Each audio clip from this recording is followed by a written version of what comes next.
at the close of the 2024 Muscle Car and Corvette National Skier in Rosemont, Illinois, and I'm here with Walter. And Walter and I are standing in front of the actual movie car that was used in the movie 1970 film, if I'm correct. Right. Lane Blacktop, starring Dennis Wilson and James Taylor. Walt, tell us about this car real quick.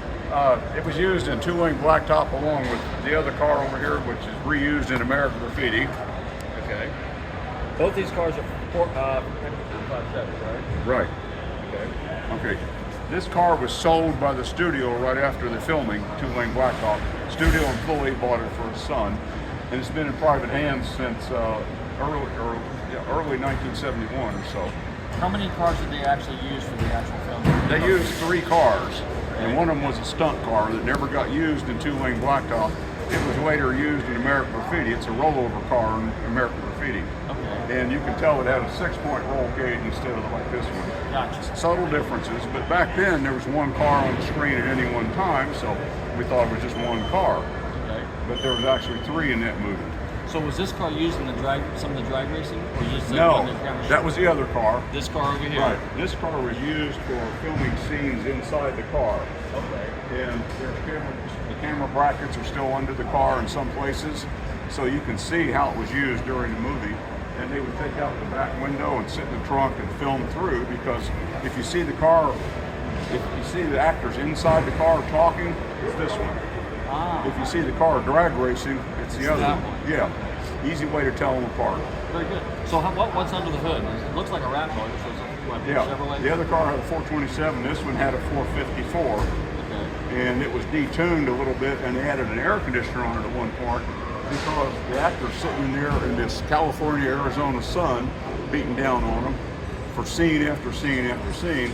I guess they complained, and they added an air conditioner. To me, it looks like one of the old Western Auto add-ons.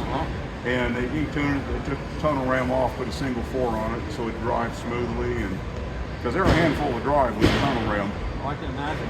Was anything particular done for the suspension, or is this pretty much just a stock car with slight modification? No, it's got a straight axle front end, and it's got an Olds rear with ladder bars. They were built as drag cars. Okay.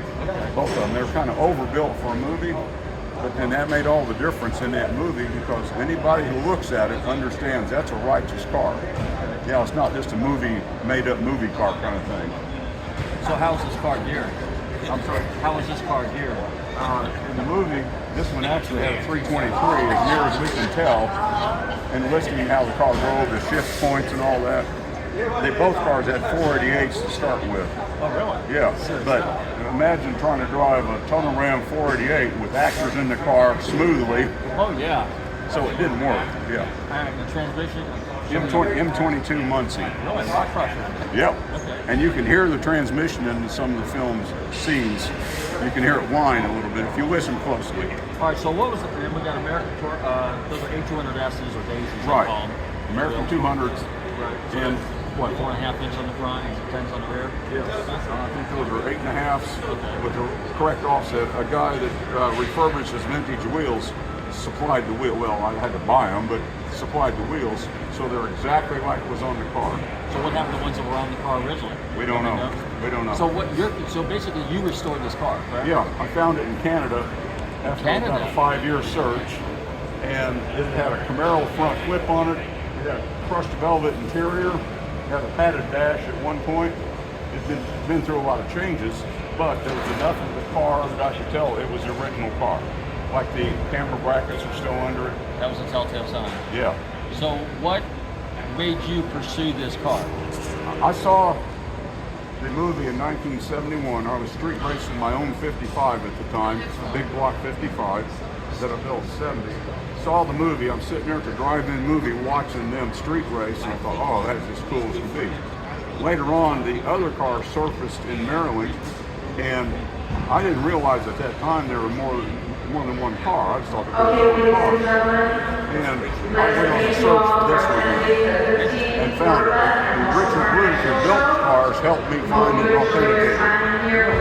Yeah. Let's talk about this car over here a little bit.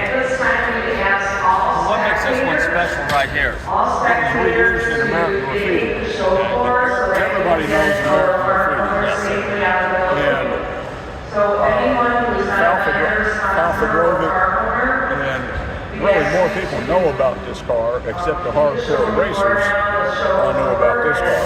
And a lot of people think, just like I did, oh, there's only one car. There are multiples.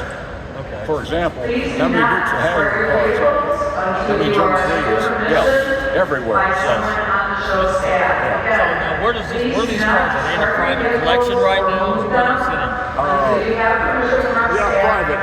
The guy that owns all these cars down that road, he just recently bought it, and they're going to restore it. A very detailed restoration, and that one's private owned also. Okay. So that one's a finished restoration, and then this one is going to go through another It's restoration. going to look just like it did in American Graffiti. I mean, they haven't even really started on it yet. Okay. So this was the only car. So this was the camera car. This is the car he drove on the street, except for the crash at the end. Right, in American Graffiti. In American Graffiti. And in fact, at one point, it had they towed it and pulled it behind another vehicle so it run smoothly. Right. So Harrison Ford and Cindy Williams sitting there without the car bouncing around and all that, so they towed it. Now I noticed there's no transmission shifter in there or anything like that. Or I don't even know if the transmission's still in there or not. Okay, so was this a 4-speed car though originally? Yeah. For the movie. For the Right. purpose. Okay. Right. Because it was used in that movie. Yeah. And 2 Lane Blacktop, and then over here. And then this one, yeah. Interesting. Well, Walt, I want to thank you very much for All right, hanging out you're with quite us on welcome. Radio and Cars. Always And glad to this is share. An opportunity to see some real nostalgia movie cars here from 2 very nostalgic movies, 2 Lane Blacktop and American Graffiti, which are basically pop culture cinema icons. Or no, what's the word I'm looking for here? They're classics. Okay. Yeah. Hey, you're tuned into Nostalgic Radio and Cars, the video edition. Don't touch that dial. We'll be back. We got more videos from the 2024 Muscle Car and Corvette Nationals here in Rosemont, Illinois. Stay tuned.